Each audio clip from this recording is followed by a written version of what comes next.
Want an easy mitered square? This one works corner to corner. It is a mock miter square in a bicolor or two color look.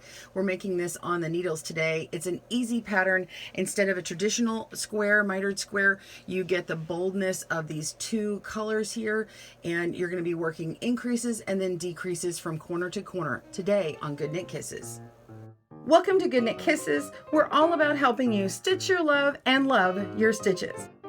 To get pattern and supplies, please click down on the links below. This is an easy rated pattern, and I will cover everything that you need to know for this pattern today. You're going to need needles and then an appropriate weight yarn. I'm working with a US 8 or 5 millimeter, and we've got for yarn a medium 4 weight yarn. This is Chic Sheep from Red Heart. I'm working with color A as green tea and color B as poolside, and you're going to also need some scissors and a tapestry needle as well for weaving in the ends. So grab your supplies and we'll begin. Let's begin. We're going to do a long tail cast on, and it's only 3 stitches. We're going to have a slip knot and then add on 2 stitches. Cast on however you want, but I recommend long tail cast on. Make a long tail, and I'm going to wrap this around my finger twice. Take the back loop over the front one time, and then do it one more time again, back loop over the front and over the tip of the finger, makes a slip knot, and then we're going to place this on our needle, put the tail part towards you and the ball part to the back, tighten that up where it's still loose, but you can, it won't slide off easily.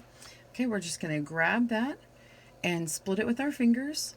And if you need a slower tutorial, click down below, and also for the knit stitch, and those are the 2 stitches that you need to know how to do, and I'll guide you through everything else.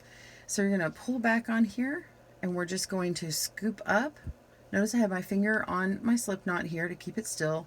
We're going to scoop up at the thumb, go around to the finger, and come down, and then come down at the thumb again, and then let go with just the thumb, and then tighten it up. Okay? Not too tight. It's going to be loose enough to move. We're going to go one more time. Up through the thumb, down at the finger, and down at the thumb, and then let that go and tighten that up. And you're done. So this first row is knit only. We're just going to knit all the stitches. The other rows you'll be increasing, and then when we get to the halfway point, we'll be decreasing. I'll cover how to do everything in this tutorial. So go ahead and knit. We're just going to go right in that first stitch.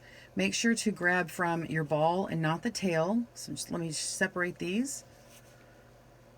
Okay, tighten that up. All right, we're just going to take our yarn.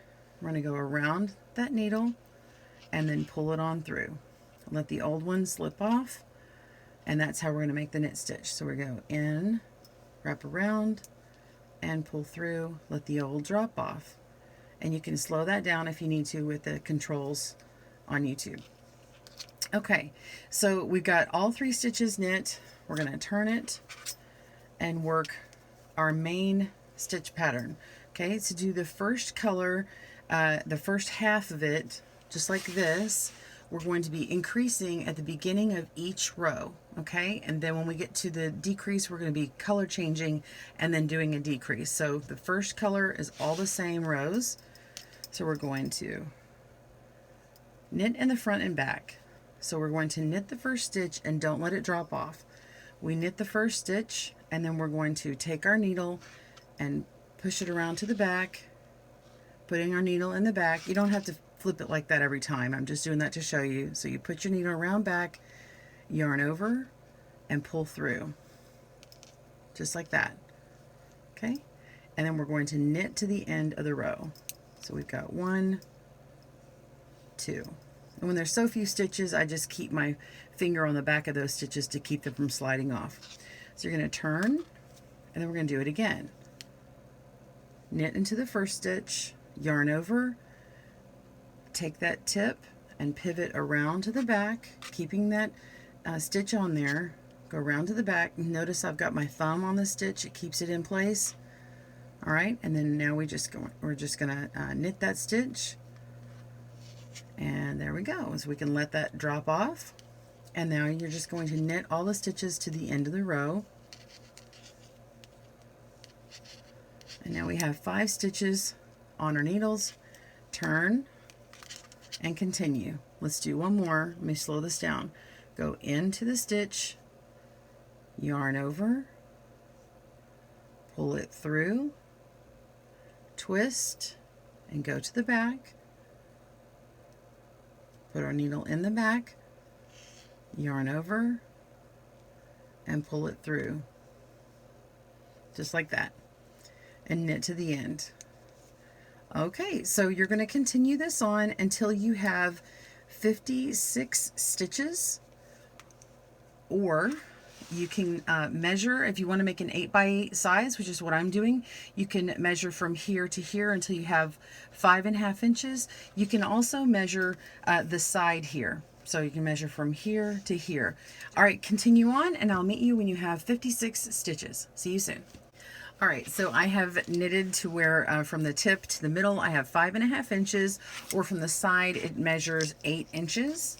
So just going right here, it's 8 inches, which is also 20 centimeters. In the middle here is 5.5. So that's going to give me an 8x8 square. You can work it until you get to the length you want, but along this edge here is where the square side will be. So whatever your length here is what your total size of your square is going to equal. Okay, so let's grab our color B, or contrast B, and let's add this color in, and we'll be working on our first decrease row.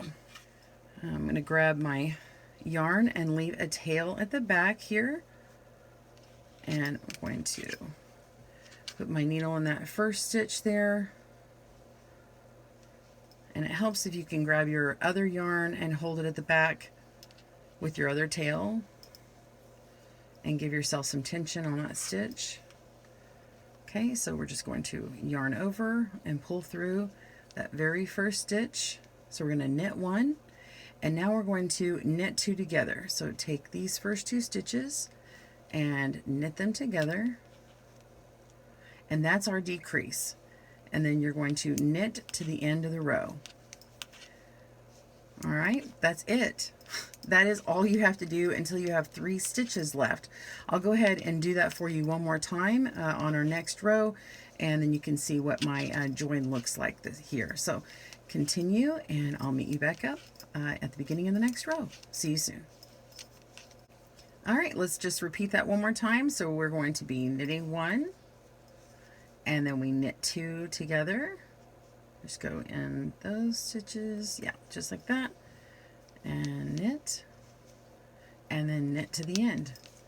So continue that until you have 3 stitches left, and I'll meet you back up at that point. I'm actually going to go until I have 4 stitches left, so you'll see what that looks like. Okay, so this is what it looks like on the right side.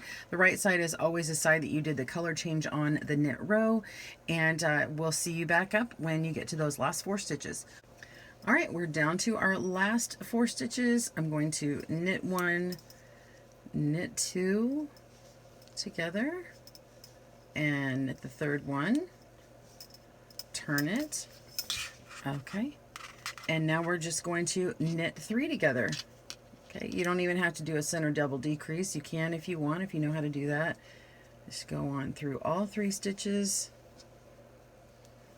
just like that. Oop, split my yarn. Okay, there we go. And then you can go through and knit it one more time, and that is going to be where you clip it, cut your tail, and then just pull it on through, and then you'll just weave in that tail, and you have your final square. So once you weave in your tails, you have a wonderful, nice, perfect square. You can go ahead and seam these up with other squares that look the same and come up with the big chevron pattern, or whatever you'd like to do. Make it look like a little quilt. Just have fun with it. Make it for anything. You can be a quilt, a shawl, a bag, whatever. I'm excited to show you this today. I'm so glad that you joined me. Be sure and check out our other mitered square videos that we'll be coming out with. I'm going to show you how to make a traditional mitered square and also a striped, and with your knowledge of a striped, you can do all these other type of designs, which you will see those coming out in the times ahead on our blog. So be sure and subscribe to that to get the newsletter and all the blogs and patterns that come out. Thank you so much for joining me today at Good Knit Kisses. Have a great day and happy knitting and crochet. Thanks for joining us today, where we help you stitch your love and love your stitches. See you again soon.